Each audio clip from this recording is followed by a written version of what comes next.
Hello everyone, good evening to all. Welcome back again. लोगोफोर फिन खेबसे बयखौबो चेनेलाव बरायग्रोनानै लानाय जाबाय। गोजोन बेलासिनि गाहाम हामलायनायखौ बयनिसिमबो फिन खेबसे जासिहरग्रोनानै आङो चेनेलावहाय बयखौबो बरायग्रोनानै लानाय जाबाय। लोगोफोर नैबे समावहाय आङो दा रुमाव दङ आरो बेबायदिनो ओंखाम संगासिनो नै उनथिंजाय बेबायदि गेसावहाय संगासिनो आरोना। तो आंनिया दा डिउटिया बेबायदिनो सुटि जाबाय आरो आङो दा ओंखाम बानायगासिनो दङ। तो लोगोफोर आङो बाहेराव फैनायनि जाहोना मा तो बेखौहाय निस्सय नोंथांमोना मिथिलांगोन। आङो खुलायैनो खिन्थागोन आरोना। तो नैबे भिडिअआव नङाब्लाबो आङो नेक्स्ट बेबायदिनो उनावहाय आङो खिन्थागोन। तो लोगोफोर आङो साउथ इन्डियायाव दङ। बेबायदिनो आङो ओरै कन्याकुमारी आरो त्रिवेन्द्रम तो बे साइडजोंहाय एसे बेरायगोन आरो बेबायदिनो आङो एक्सप्लर खालामनो सेस्था खालामगोन लोगोफोर। सम मोनोब्ला नाजागोन, जुदि इसोरा मोजाङै लाखियोब्ला ना तो इसोरा अनोब्ला तो आं एसे बेरायनो सेस्था खालामगोन आरोना। तो लोगोफोर नोंथांमोनाहाय मिथिखादों निस्सय बेबायदि बाहेरायाव फैनायखौहाय। तो दिनैहाय एसे चिकेन जानोसै, ओंखामाबो जागासिनो दङ। तो चिकेन बानायगोन आरोना। तो आइटेमाहाय तो लोगोफोर बेबायदिनो आङो सम सम आपडेट्सफोर मोनोब्ला लानानै फैगोन आरो ब्लगफोर बेबायदिनो ब्लग भिडिअफोर मोनोब्लाबो आङो लाबोनो सेस्था खालामगोन आरोना। तो एसे दिनैहाय बेबायदिनो कम्पानियावहाय बार्थडेबो दङमोन, स' इनचार्जनि आङो एसे बेखौबो दिन्थिगोन आरोना। तो लोगोफोर नोंथांमोना नायलांबाय थानो हागोन आरो आङो बेबायदिनो भिडिअसफोर कालेक्ट खालामबाय थानो सेस्था खालामगोन आरोना।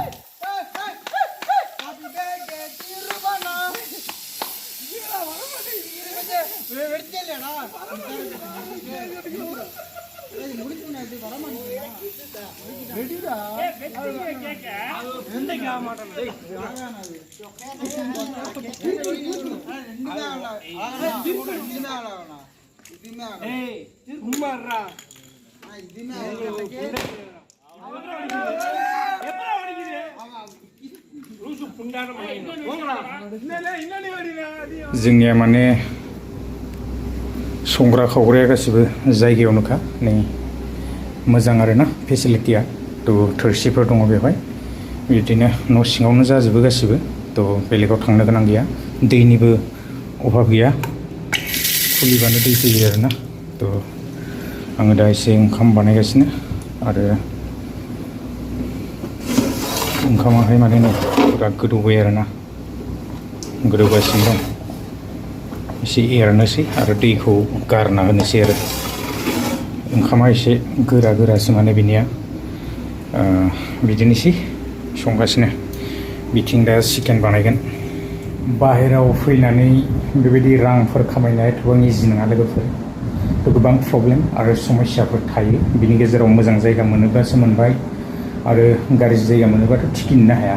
तो बेबायदिनो आरोना, बाहेरायाव फैग्राफ्रा मिथिखायो। तो गोबांथार खस्थ' जायो आरो स्ट्रागल खालामनांगौ, गोबां बेबायदिनो डिउटि खालामनांगौ जायो। फैसाखौ ओरैनो मोना ना, तो गोबां स्ट्रागलनि गेजेरजोंसो आर्निं खालामनो हायो आरोना। तो बयबो मिथिखागौ। तो फैसाखौथ' आरो बबेयाव ओरैनो मोननो।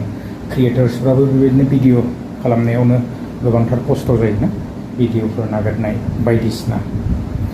तो दिन्थिलांगासिनो, नायलांबाय थायोब्लानो जाबाय। ओंखामा मोननाय बायदि जाबाय, माने गोदौगासिनो। एसे एरना होनि आङो, एरनानै दैखौ गारना होनोसै आरोना। तो मानसिफ्राबो एसे गोबां बुरजा जायो, 7बासो जायो आरोना रुमावहाय। तो आंजों रावबो गैया बेबायदि, आङो बर'आ आंल' आरोना। तो गुबुन रावबो गैया। तो गासिबो माने बिगुर गोसोमफोर गोजासो। लोगोफोर लाइफआ बिदिनोसै, मा बुंनो आरो ना, मानसिनि जिबन। जिमान खामायब्लाबो जोङो जेबो खालामनो हाया। जिमान लागानो था ना, साननैसो जोङो थांनानै थानाय समावल'सो। आरो जोङो जेरैबायदि फैदोंमोन बेबायदिनो जोङो थांफिननांगोन।